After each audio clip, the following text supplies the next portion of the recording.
Ladies and gentlemen, let me first of all allow me to congratulate Ambassador Bandi on his election as President of the 74th session of the UN General Assembly. It is a great pleasure for me to address the United Nations General Assembly for the first time as the leader of the people who first developed the values that most of the modern world embraces: democracy, individual rights, equal justice under law. For the past decade, however, the story of the Greek people has suffered a series of misfortunes that have tested the will and mettle of our nation. But we struggled, and we persevered. And this past summer, we opened a new chapter in our enduring saga, a chapter that will show once again what we're made of as a people and as a nation. In national elections last July, Greek voters gave my New Democracy Party the support to form a strong majority government and to chart a new course for our country. A course that will build a more productive, more prosperous society, able to offer our people new opportunities to realize their dreams and fulfill their destinies. And we have moved quickly to carry out that mandate. In less than 3 months, we ended capital controls, initiated measures to spur privatization and attract investment, and passed legislation to cut taxes, open markets, and reduce red tape. And we are just getting started. Mr. President, a new day has dawned in Greece, warmed by the clear light of reason and buoyed by the winds of change and hope. And as we move to steer our country away from the storms that buffeted it for a decade towards calm seas and bright horizons, we remain extremely mindful of our place in the volatile region where we live, in our role, the European Union, whose ideals we aspired, and our responsibilities to the fragile world we all inhabit. And given the multitude of today's challenges and perils, the role of the United Nations needs to constantly evolve, to constantly diversify, in order to remain relevant, to promote freedom, prosperity, and peace in troubled regions. And Greece fully supports the Secretary General's efforts to lead the reforms needed to make the UN more effective. It is indeed time for the UN to enhance its ability to engage in preventive diplomacy, provide humanitarian assistance, to lead both peacemaking and peacekeeping missions, as well as rebuilding shattered nations once conflicts are resolved. And it is crucial to do it all with greater transparency, greater efficiency, and greater accountability. I believe we would all agree that no matter how many peacemaking or peacekeeping operations are deployed in conflict areas, at the end of the day, peace and security cannot prevail in the absence of development and inclusive growth. Greece remains strongly committed to the implementation of the 2030 Agenda for Sustainable Development and to the long-term vision of a climate-neutral European Union by 2050. To achieve these goals, the Greek government has made addressing climate change a core component of its agenda. This is not just a defensive strategy to protect our forests from wildfires and our beaches from erosion and rising sea levels. It's about leveraging our unique natural environment, our unique cultural heritage, as a comparative advantage that will lead to new sustainable growth. And to do so, we plan to adopt a new, ambitious, national strategy for energy, environment and climate before the end of this year. We will ban single-use plastics across the country by the end of 2021. And we will close all our lignite power plants by the end of 2028. And we will press forward with initiatives to protect our intangible cultural heritage from the impact of adverse climate conditions. We will follow up on the International Summit on the impact of climate change on cultural heritage, which took place last June in Athens, by calling for a high-level meeting next year to continue and expand on the work that began at the Athens conference. Mr. President, for Greece, sustainable development and prosperity are also linked to the effective management of one of today's main challenges, the refugee crisis. Situated at the external borders of the European Union, and therefore at the forefront of the migration and refugee crisis for several years now, Greece continues to be confronted with the biggest migrant and refugee flows to Europe since the Second World War. We rank among the top 4 EU member states in asylum applications and have one of the highest ratios of asylum seekers per capita. And despite the disproportionate burden and the resulting tremendous pressure on our reception and asylum systems, we have managed to save thousands of lives at sea. We're deploying enormous efforts and resources to the best of our abilities in order to host refugees and migrants in a human and decent way, respecting human rights and human dignity of both refugees and migrants arriving in our country. But we are reaching the limits of our ability to address this problem. Entry countries cannot and should not bear the burden of the migratory pressure on their own. Refugee and migration management is a European challenge that calls for collective action, a comprehensive approach, and broad solutions, always based on fair sharing of responsibility and not xenophobic agendas. We need to state the obvious to our European partners. Greece cannot bear alone the burden of massive movements of people fleeing wars of oppression, or simply, as is recently the case, seeking a better future. These people do not have Greece as their final destination. They come to Europe through our union's external borders, which just happen to be our borders. And the plight of these people cannot be turned into a weapon in the service of political goals by anyone, anywhere. The agreement between the European Union and Turkey needs to be respected. And Turkey needs to do much more to fulfill its end of the bargain.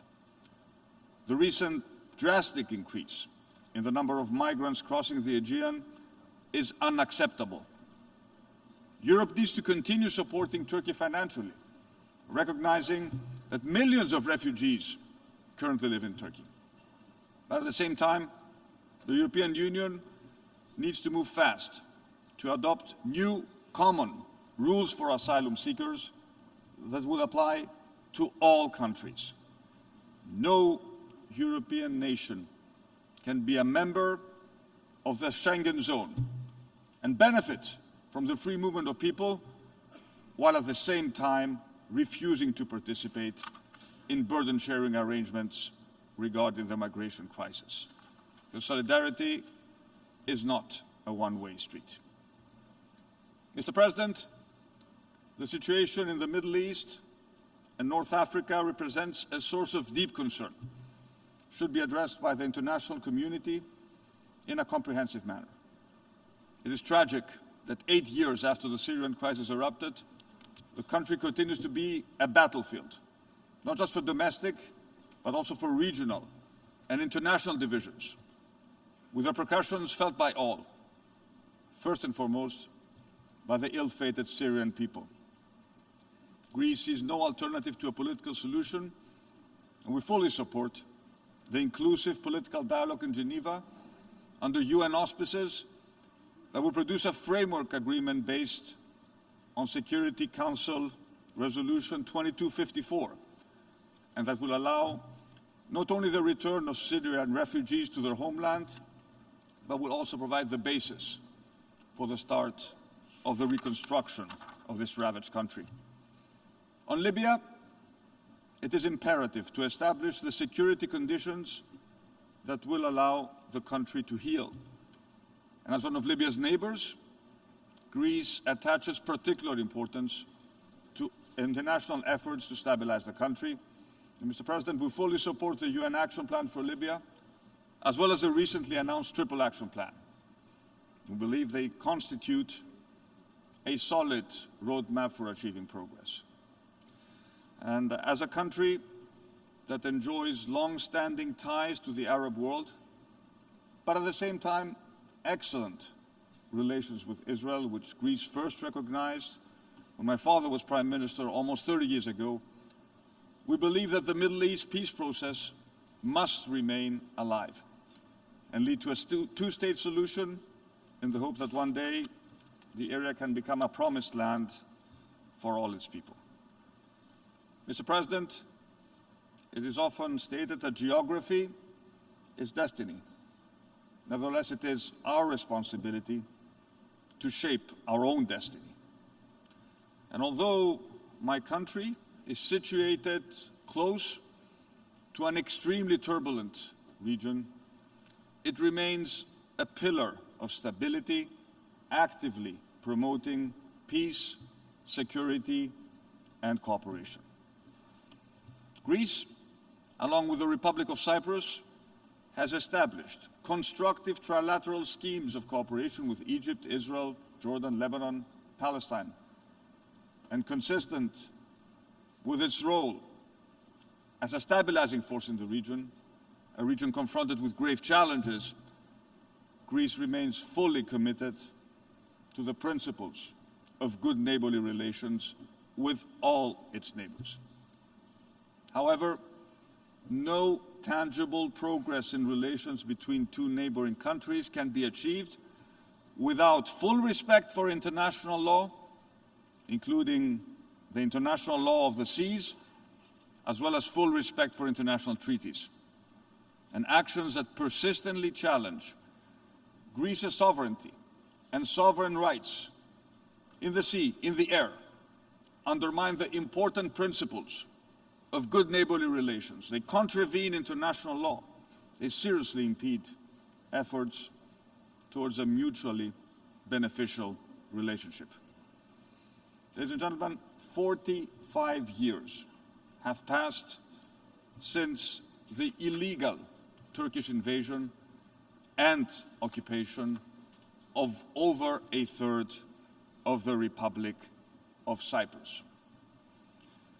An agreed, comprehensive, viable solution in accordance with the United Nations Security Council resolutions should put an end to this injustice.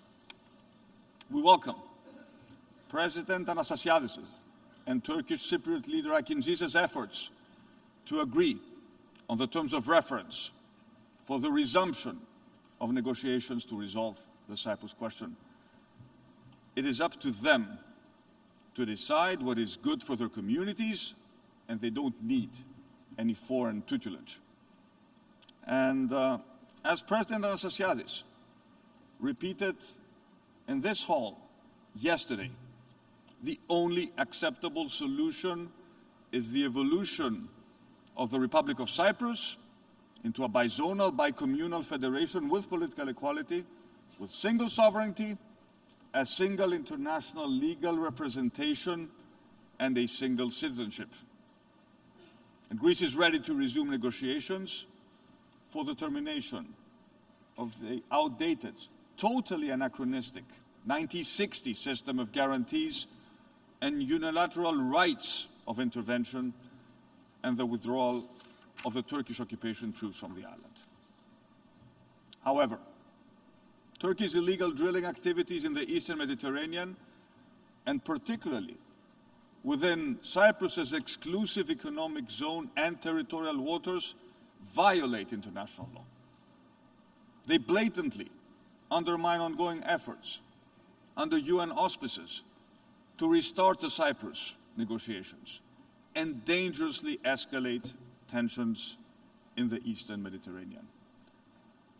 Gunboat diplomacy has no position in the 21st century. It belongs to the 19th century.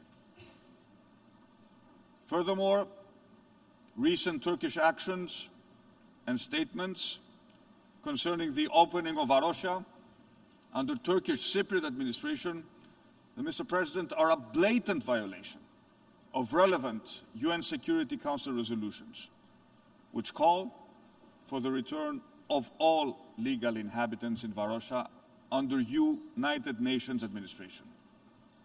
And with respect to our neighbors to the north, Greece will continue to support the effort of all the countries of the Western Balkans to join the European Union as long as they fully respect their international obligations to the European Union, but as well as their obligations to their neighbors. Greece is playing a vital role in the economic development of the entire Balkan region, thanks to trade opportunities provided by its ports in Piraeus and Thessaloniki, as well as its position as one of the most important investors in Southeast Europe. And we will continue to do so more intensely in the future.